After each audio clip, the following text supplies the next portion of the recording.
Welcome to this Zentangle Quickie. My name is Heather Hartwick Gladden. I'm a certified Zentangle teacher, and today we're going to take a look at the tangle Jointz from TexasDoxieMama. All right, we've shared a number of hers before. Really neat. Okay, and this one, as I was looking ahead, from the time of this recording, upcoming Tuesday, I'm doing a class, Steampunkapalooza. I think it's the second time that we've presented this class. I couldn't believe that it's been 2 years. It needs to be an annual event. But anyway, so in preparation, just to add some more steampunk-ish tangles to our repertoire, we're going to do this one. All right, so this is a neat one because you can start it wherever you want, have it go whatever direction you want. I'm going to start it from here, and it's really an elongated C-shaped curve line. A really elongated C-shaped curve line. And then, depending, and I'm going to go at I don't know if I'm going to completely go at right angles. I'm going to start that way. So then from here, I'm going to make this turn, and then coming from here, and I'm starting there first. Same idea, right? Same stroke. Oh, let's see. I do want to put one at an angle. Okay, let's just do it, because it'd be fun. So, and I'm coming from this edge because I find it easier to come from this edge and then just curve around behind. But let's just do that because, like I said, it doesn't have to. Oh, we'll make a Z. Or an N, depending on which way you look at it.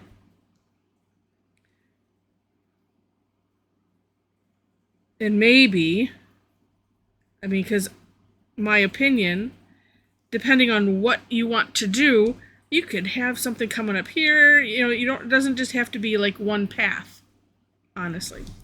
So we'll leave it at that because I think it's rather cute. And next step are some orbs. And as I was thinking about it, you make them whatever size you want.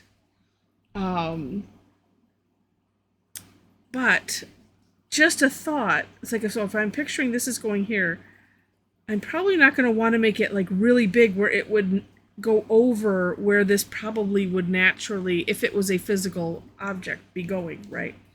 Just as something to think about. But at the same time, this is non-representational art, so it doesn't matter. Just do whatever we want. It's all good. So at the joint is where we'll put an orb, and then whatever type of driver you want. Because as I went back after, I don't remember what, it was a video I did not too long ago, and I brought it up, and then I had to go back and look, and because I was called the screw head, but really this part, so if we put in, and you know what, I have enough room. I'll just make it thick, like that. And probably technically, it doesn't have to go from side to side. Probably, let's just look. I'm just going to put it side to side because it's easier, and I did it that way. But you do it whatever way you want. And if you wanted to put, for like a Phillips head screwdriver, right? So this part is, what did I say? The driver. But the driver is on or in the screw head, right? Because, when you go down certain rabbit holes, then you must, you find the anatomy of a screw. And because I'm like, I remember something about that when I was looking something else. So anyway, there you go. Learned something new today, right? Maybe you already knew. Ugh.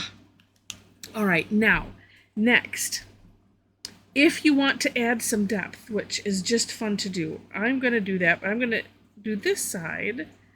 And as you can see, I just added a little C-shaped curve one, which I'm going to fill in like that. You know, we do this on other things. Well, and I want to have it merge in, not make a bump. Okay, well, close. And over here.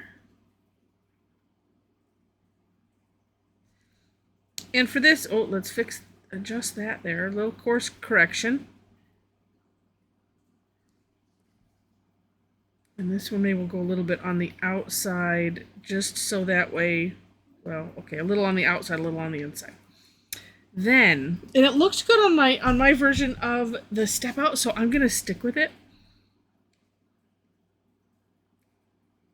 And so,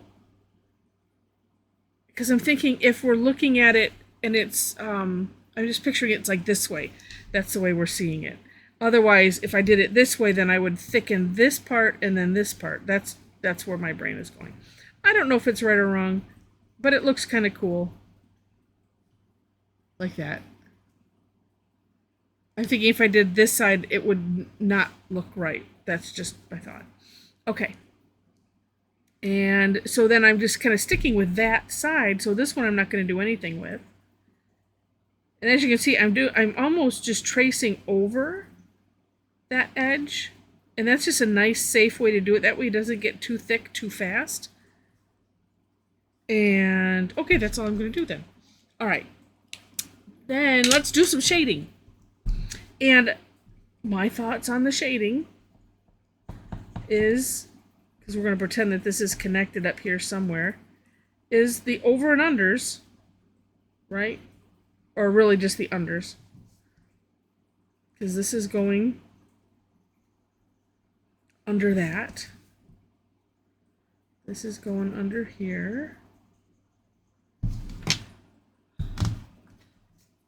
And we'll just bring that out.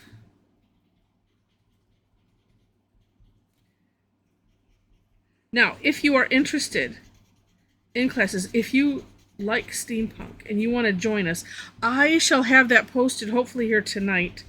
And those kind of classes are $25 unless you're a club member, and then it's included in your membership.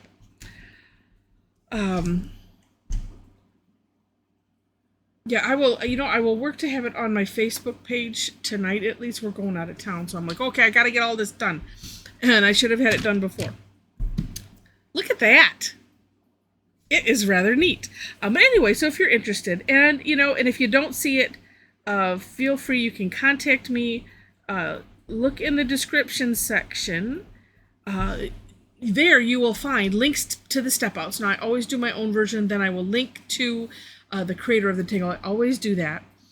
And below that is my link tree. So that has links to my website where you can follow my blog. I think an email link is on there as well. Links to Facebook, our amazing Tangle Addicts community group, which if you are interested, when you click the link, there's 4 questions that you must answer to gain entry. It kind of gives you an idea of, the expectations, things like that. So if you're interested in hanging out with a bunch of crazy tanglers, click there. We will welcome you with open arms. And then there's some other places to follow for classes and such. But what a neat tangle. You could, and I'm going to just do it because I'm thinking about it. If you wanted to make it a little bit more old worldy, could put some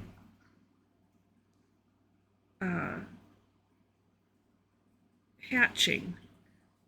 It doesn't sound right whenever I think it, because it sounds, when I think hatching, I'm thinking, birds or something coming from an egg.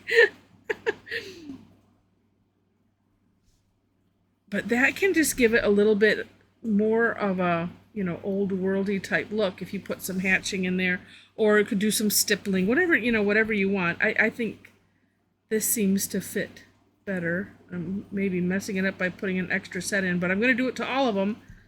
That way it looks like I meant to do it that way.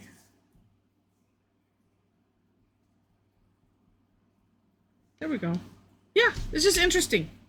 Now, why did those come out darker? That's weird. I don't know. And then I think I will... Usually we do the graphite last, but sometimes I do the graphite, then I do some pen work because I think of something afterwards. There we go. Anyway, it's just a neat tangle that you could do so much with. I mean, it could be a border. It could, you know, and especially if you're doing steampunk and you want to connect something, I think it's just perfect. So, all right. So, if you enjoyed this, and I hope you did, please click on the like button.